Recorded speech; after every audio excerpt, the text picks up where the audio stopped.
ka-cherries! Welcome back sa aking mini cooking vlog. For today's video, ayan, ipiprito ko muna yung taba ng balat ng chicken. Ang lulutuin natin for today's video, for today's cooking vlog is kangkong, adobong kangkong. Ayan ko muna siyang magmantika.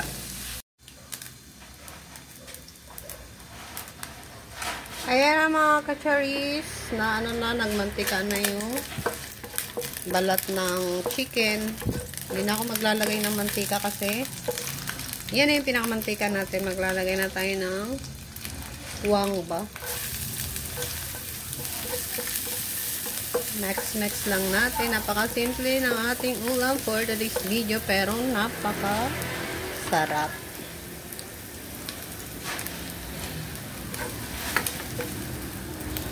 Ilalagay ko nga pala yung mga betlog para maprito sila ng gusto ko kasi napiprito yung mga betlog.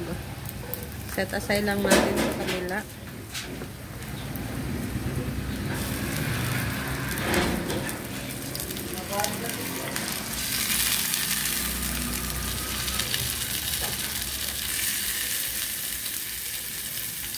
Bless mama! Nagsimba diba? Bakit nagbabless sa mama? Ayan. Prito lang natin ng kaunti. Lagay ko na yung sibuyas sa gilid.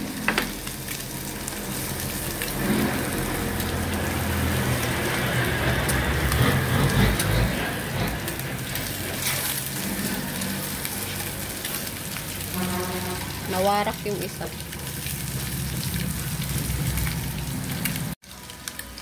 Naprito na yung mga egg, mga ka-cherries. Kaya naman tatanggalin ko muna siya.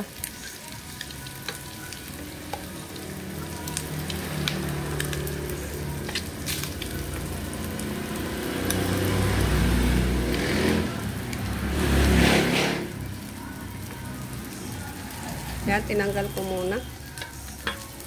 Dahil ilalagay naman natin ngayon yung chicken.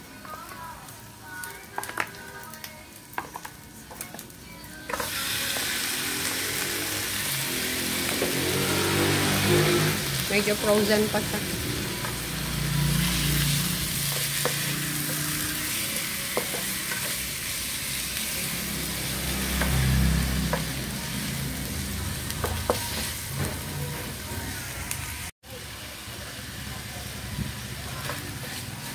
Ayan na mga cherries, nagisa ko na yung ating chicken.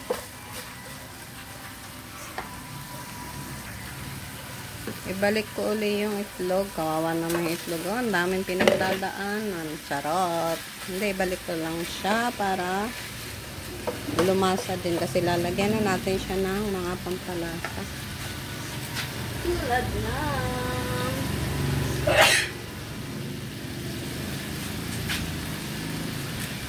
Lagay tayo ng magic, syempre.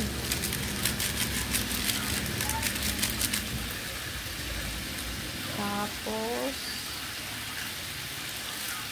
paminta powder.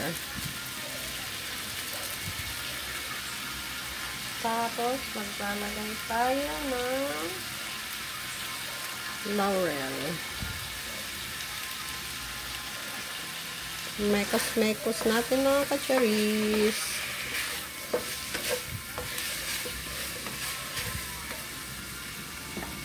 Naglagay din ako ng sili. Tapos toyo. Tansya-tansya na lang mga ka-cherries. Tapos konting water.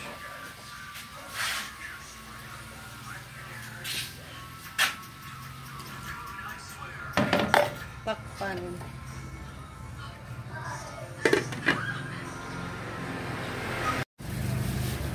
Lagay ko na mga ka-cherries yung, ito yung inuna ko, yung tangkay ng kangkong.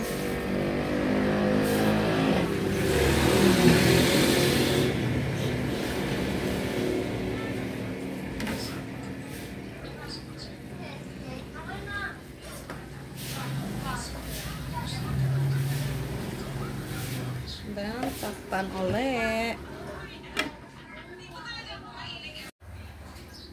Check na natin mga kacharis ang ating ulam. Lagay ko na yung pinakadahon niya.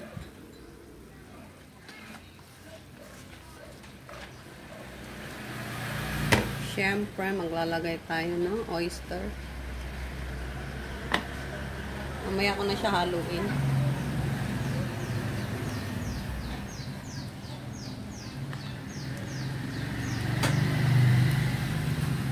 Tapos, konting suka. Konting-konti lang. Takpan.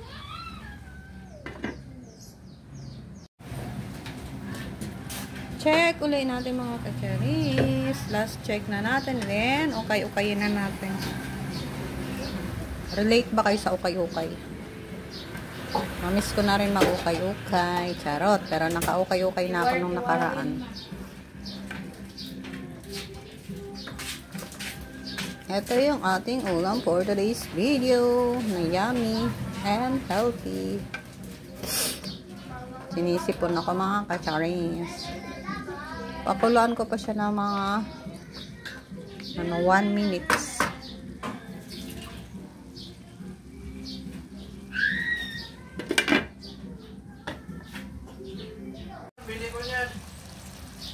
Kaya na mga kacharis, luto na siya at pwede na natin patyin. Patyin talaga. Patayin yung apoy. Ayan yung ating ulam for today's video. Kain tayo.